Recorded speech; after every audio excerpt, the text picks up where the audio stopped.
बिस्मिल्लाहिर्रहमानिर्रहीम। बहुत बहुत शुक्रिया आपका यहाँ पर आना शॉर्ट नोटिस पर। जिस तरह कि आप जानते हैं कि पिछले साल का 2024 का असेंबली इलेक्शन हुआ, जिसमें हुक्मरान जमात ने जम्मू कश्मीर के लोगों के साथ, खुसूसन कश्मीर के लोगों के साथ कुछ वादे किए थे। उनका इल्तिमास कश्मीर के लोगों के साथ ये था कि आप हमें एतमाद दे दीजिए और जो जम्मू कश्मीर के मसले मसाइल हैं, चाहे वो सियासी तौर हों या रोज़मर्रा के मसले मसाइल हो, उन तमाम मसाइलों में हम आपको रिलीफ दिलाएंगे। यही वजह बनी कि एक mandate Jammu Kashmir national conference को मिला।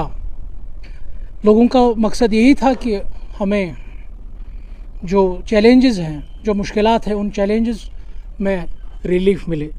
मगर अफसोस की बात यह है कि ना ही उमर अब्दुल्ला वाली सरकार, नेशनल कॉन्फ्रेंस सियासी तौर कश्मीर के लोगों को रिलीफ दिला पाई, ना ही इन डेली इशूज़ पर भी कश्मीरियों को कोई रिलीफ मिल पाया। चाहे वो बिजली का मामला हो, सड़क का मामला हो, पानी का मामला हो।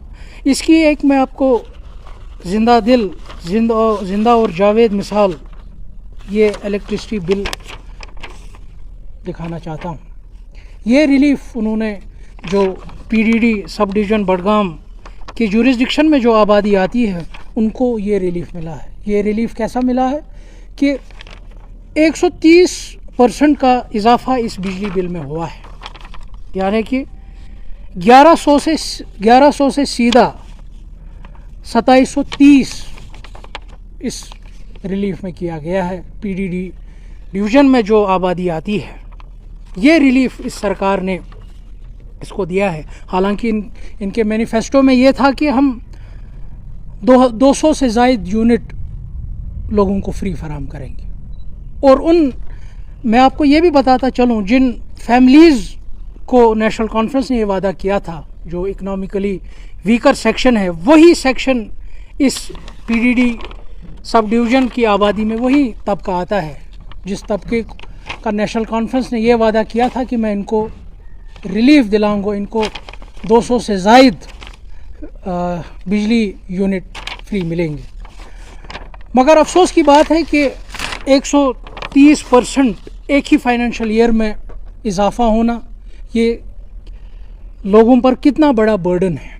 हालांकि जो कंज्यूमर एक्ट है बिजली के हवाले से, उसमें ये साफ लिखा है कि आप एक ही फाइनेंशियल ईयर में 2 बार इलेक्ट्रिसिटी फ़ीस हाइक नहीं कर सकते। हालांकि इसमें दो राय नहीं, यहाँ कोई भी, मेरे ख्याल से कोई ऐसा शख्स नहीं है जो ये कहता होगा कि हम फ़ीस की अदायगी नहीं करेंगे। हाँ, बिजली का कंज्यूम होता है तो बेशक फ़ीस अदा करना है, मगर उसके लिए कुछ पैरामीटर्स हैं, जिन पैरामीटर्स को इस सरकार ने बालाए ताक रख के अपनी मनमानी की और लोगों की मुश्किलात में और ज़्यादा इजाफा किया।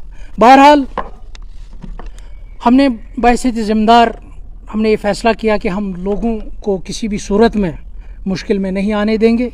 जो भी हम तक बन पड़े, हम कोशिश करेंगे कि इस कॉन्स्टिट्यूंसी के लोगों को रिलीफ मिले। उसी सूरत में हमारा वफद 2 दिन पहले डिविजनल कमिश्नर कश्मीर जनाब विजय कुमार साहब से मुलाकात हुआ। उस वफद ने ड्यूकॉम साहब को इस हवाले से आगाही की कि ये कितना बड़ा अनजस्टिफाइड हाइक है इस कॉन्स्टिट्यूंसी के लोगों के साथ, ख़ासकर जो पीडीडी सब डिवीज़न के जुरिस्डिक्शन में लोग आते हैं उनके साथ। तो उन्होंने बर वक्त एमडी साहब जो Kashmir power distribution corporation limited के हैं, उनको ये रिप्रेजेंटेशन रेफ़र की कि इस केस का जल्द अज जल्द इजाला हो, ये मसला क्या है, और जल्द अज जल्द इसका एग्ज़ामिन किया जाए और इस मसले का हल निकाला जाए। तो यहाँ पर मैं ड्यूकॉम साहब का भी शुक्रिया अदा करना चाहूँगा कि उन्होंने इस चीज़ को समझा, इसकी हसासियत को समझी और एमडी केपीडीसीएल को हिदायत जारी की। पहले मैं उनका भी शुक्रिया अदा करना चाहूँगा और के साथ साथ मैं एमडी केपीडीसीएल साहब को भी आपके ज़रिए से ये गुजारिश करना चाहूँगा कि इस फ़ैसले पर नज़रसानी करें और जो एक मीज़ान कायम करने की ज़रूरत है, जो लोड سب ڈویژن میں ہے، اور جو کنزیومرز کی اکنامک ایکٹیویٹی ہے، حالانکہ آپ سب جانتے ہیں کہ اس علاقے میں کوئی ادیوگ پتی رہتا نہیں ہے، کوئی شیخ رہتا نہیں ہے.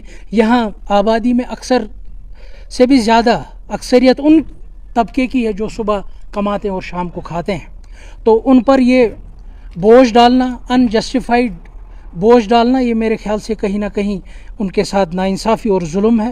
تو میں ان سے یہی آپ کے ذریعے سے یہ گزارش کرنا چاہوں گا کہ آپ اس کو ایگزامن کریں اور ایک میزان قائم کریں. جو لوگ کنزیوم کر رہے ہیں، جو لوڈ یہاں کے اس سب ڈویژن کے لوگ کنزیوم کر رہے ہیں، اس کے درمیان اور جو لوگوں کی انکم ہے، جو لوگوں کی آمدنی ہے، اس کے درمیان ایک میزان قائم کریں تاکہ جو فیس کی ادائی بھی آسان طریقے سے ہو اور دوسرا لوگوں کے جیب پر بھی کوئی بوجھ نہ ہو. یہ حالانکہ ایم ڈی صاحب کو میں کہنا چاہوں گا کہ آپ کو آؤٹ آف یہ کرنے کی ضرورت نہیں ہے. آپ کو یہ اس کی اجازت کانسٹیٹیوشن آف انڈیا خود دے رہا ہے. جو directive principles of state policy ہے، چاہے اس کا سیکشن 38 ہے، 42 ہے یا 46 ہے، وہ یہ خود کہتا ہے کہ آپ کو میزان قائم کرنے کی ضرورت ہے تاکہ اکنامک ایکٹیویٹیز بھی چلے لوگوں کی، اور جو یہ فیس ہے وہ بھی ادا ہو.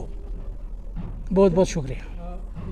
کیونکہ لگاتار یہ سوال اٹھ رہے ہیں اور حال ہی میں آپ نے دیکھا عمر عبداللہ نے کہا میٹرنگ کی ضرورت ہے، اس پر آپ کیا کہیں گے؟ کیا میٹرنگ صحیح ہے یا وہ لوگوں پہ دوسرا بوجھ بنے گا؟ دیکھیے، بدقسمتی سے عمر عبداللہ والی جو سرکار ہے یہ ایل جی انتظامیہ کی ایکسٹینشن بنی ہے. جو باتیں، جو الفاظ ایل جی انتظامیہ استعمال کر رہے تھے وہی آج دفتر میں وزیر اعلیٰ یہاں کے استعمال کر رہے ہیں. یہ بی جے پی کا ہی پروگرام تھا کہ میٹرنگ ہو. حالانکہ جہاں تک میٹرنگ کا سوال ہے، یہ یہاں کے لوگوں کو آن بورڈ لے کر یہ فیصلہ لینا ہے، کیونکہ یہاں کی جو آبادی ہے وہ ڈاؤن ریڈن ہے، وہ جو دن کو کماتی ہے وہیں کھاتی ہے. تو وہ کیسے میٹرنگ کا اس کو جیل پائے گی؟ اور جو یہاں میں آپ کو یہ بھی بتاتا چلوں کہ جب 2009 میں اسی عمر عبداللہ جب یہاں کے چیف منسٹر تھے، انہوں نے یہاں کے لوگوں کو وعدہ کیا تھا کہ جب یہاں کے لوگوں نے پاور اسٹیشن کو زمین دی تو ان سے وعدہ کیا گیا تھا کہ آپ کو ایک فلیٹ ریٹ دی جائے گی، ایک فکس ریٹ آپ کو ادائیگی کرنی چاہیے. وہ وعدہ کہاں گیا؟ وہ وعدہ بھول کر آج عمر عبداللہ صاحب یہاں کانسٹیٹوئنسی کے لوگوں کو بول رہے ہیں کہ ہم میٹر لگائیں گے. یہ میرے خیال سے یہاں کے لوگوں کے ساتھ زیادتی ہے، جبکہ یہاں کے لوگوں نے بار بار عمر عبداللہ پر اعتماد کیا، ان کی عزت افزائی کی، ان کو ہر فورم میں بھیجا. یہ بھی میں بتاتا چلوں کہ جس ایوان میں عمر عبداللہ گئے ہوں تو بڑگام سے ہی چن کے گئے ہیں.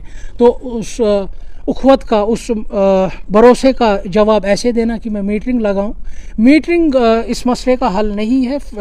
اس کا حل وہی فلیٹ ریٹ ہے جو ان نے وقتاً وقتاً وعدے کیے ہیں، کیونکہ یہ کوئی میٹروپولیٹن سٹی تو ہے نہیں. یہاں سے بجلی باقی ملکوں میں جاتی ہے، باقی اسٹیٹس میں جاتی ہے، تو یہاں ہی میٹرنگ کیوں؟ اور میٹرنگ آج کیسے صحیح ہے؟ اگر ایل جی انتظامیہ کے زمانے میں یہ میٹرنگ صحیح نہیں، آج ہی کیوں؟ یہ میرے خیال سے ان کو یہ بیانیہ چھوڑنا چاہیے. اور جو لوگوں کی ایسپیریشنز ہے، اگر لوگ نہیں چاہتے ہیں کہ میٹرنگ ہو، حکومت کو بھی وہیں لائن پکڑنی چاہیے. لوگوں کی خواہشات ہے کہ میٹر نہ علاقے میں نہ لگے، تو حکومت کو بھی اسی کو یقینی بننا چاہیے کہ فلیٹ ریٹ ہی رہے، میٹرنگ نہ لگے.